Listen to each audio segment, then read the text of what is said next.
Le grand direct de l'actu, Jean-Marc Morandini. Ça ne nous a pas échappé si vous avez suivi l'actualité ces derniers jours. L'effondrement de la bourse de Shanghai a déclenché de vives réactions sur les marchés du monde entier. On a parlé de lundi noir et le ministre de l'économie, Emmanuel Macron, a évoqué un risque pour l'économie mondiale. Alors ces événements vont-ils avoir un impact chez nous en France et surtout pour nous, consommateurs, pour nous, Français? On va en parler avec Emmanuel Dutheil. Bonjour. Bonjour. Rédacteur en chef du service économie d'Europe 1. D'abord, cette crise, pourquoi?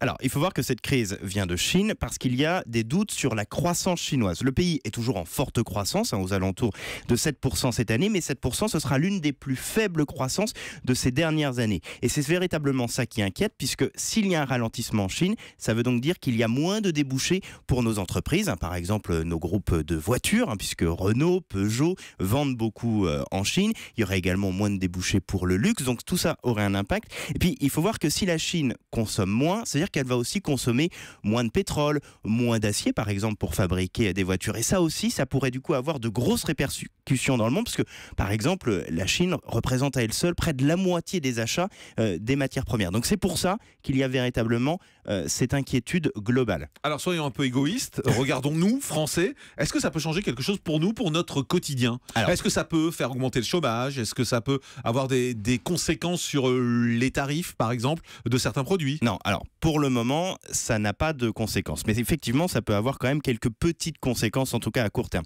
Le problème, c'est que pour le moment, on ne sait pas exactement l'ampleur du ralentissement chinois, puisqu'il faut aussi voir qu'on a des doutes sur les chiffres chinois. Est-ce qu'ils sont véritablement comme ce que disent les Chinois? Donc déjà, il y a cette inquiétude et c'est donc compliqué de voir quelles répercussions directes on peut avoir. Et puis, on ne sait pas exactement comment la Chine va venir au secours de son économie. Ils ont des dizaines de milliards d'euros pour réussir à relancer tout ça. Donc, partons du principe qu'ils accompagnent à peu près correctement la chute, qu'ils accompagnent le ralentissement. Donc, ce qui est certain, c'est que ça aura un impact pour pas mal de nos boîtes qui auront donc moins de contrats en Chine. Donc, impact économique sur nos sociétés françaises. Impact économique sur nos sociétés. Alors, cet impact est difficile à déterminer. S'il y a un véritable impact, du coup derrière, ça veut dire effectivement des boîtes qui sont moins performantes, qui vont devoir trouver des contrats un peu autre part dans le monde. Donc ça peut avoir un petit impact sur la croissance française et donc réduire un peu les perspectives de croissance qu'on pouvait avoir. Donc effectivement, si on emmène le raisonnement jusqu'au bout du bout, on peut se dire qu'on ne réduira pas le chômage comme on l'a prévu, on peut se dire qu'on ne tiendra peut-être pas nos objectifs de croissance comme on l'a prévu dans les années à venir. Mais c'est quand même très prématuré pour le moment. Est-ce que ça peut provoquer une hausse du chômage en France ? C'est impossible. Je peux pas vous répondre par c'est oui trop ou tôt, par là. non. C'est beaucoup trop tôt.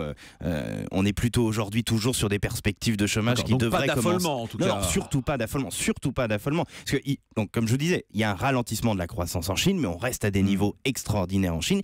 Et si la bourse chinoise explose, il faut toujours se rappeler qu'elle a énormément progressé ces derniers mois. Donc on est face à l'explosion d'une bulle, comme on dit souvent dans le langage boursier. Donc aujourd'hui, ceux qui sortent de la bourse en Chine sont encore des gens qui, pour la plupart, ont gagné énormément d'argent. La bourse a perdu une trentaine de pourcents, elle en avait gagné 150%. Donc on n'est pas sur des gens qui ont tout perdu et qui sont ruinés. Mais malgré tout, ce qui est très important, c'est que quand la bourse n'arrête pas de monter, surtout dans des pays comme la Chine, où 80% des investisseurs sont des vrais investisseurs, comme vous, comme moi, il y a eu une impression de richesse. On disait toujours, tiens, ça continue de monter, donc je vais pouvoir acheter ça. Donc il va y avoir un problème sur la consommation en Chine. Mais Emmanuel, est-ce qu'il n'y a pas clairement une forme d'hystérie dans les bourses? C'est-à-dire que tout à coup ça monte, et là tout à coup, en 48 ans, on ne sait pas trop pourquoi. Si, peut-être parce qu'il dit tout s'effondre. Et non, vous avez raison, il y a une forme d'hystérie, mais qui est assez logique, entre guillemets, c'est que beaucoup de choses se passent maintenant par ordinateur.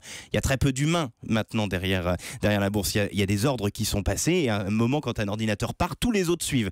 Et c'est pour ça. C'est des enchaînements informatiques, voilà. en fait. En c'est grande ça. partie aujourd'hui, ce sont des ordres informatiques. Et du coup, quand il y en a un qui baisse, tout le monde suit derrière. Et c'est ce qui explique qu'on ait aujourd'hui des mouvements qui sont beaucoup plus forts que ce qu'on avait pu connaître ces dernières années. Mais là, le fond, c'est quand même un doute sur la croissance chinoise. Et on voit encore aujourd'hui que Paris, en ce moment même, est encore en train de baisser un peu. Donc, un doute, mais pour l'instant, attendons de voir venir. Il n'y a pas de conséquences immédiates. Voilà, on va attendre de voir si la crise se prolonge ou pas. Mais la question que vous posez est la plus importante, puisque ça montre que vous vous inquiétez. Ça montre donc l'une des conséquences directes, ça pourrait être la perte de confiance en France. Et se dire, tiens, je vais peut-être attendre un petit peu, voir ce qui se passe pour faire mon investissement. Et ça, ce serait le pire, parce que même si ça ne change rien pour l'entreprise, ça changerait tout pour notre croissance.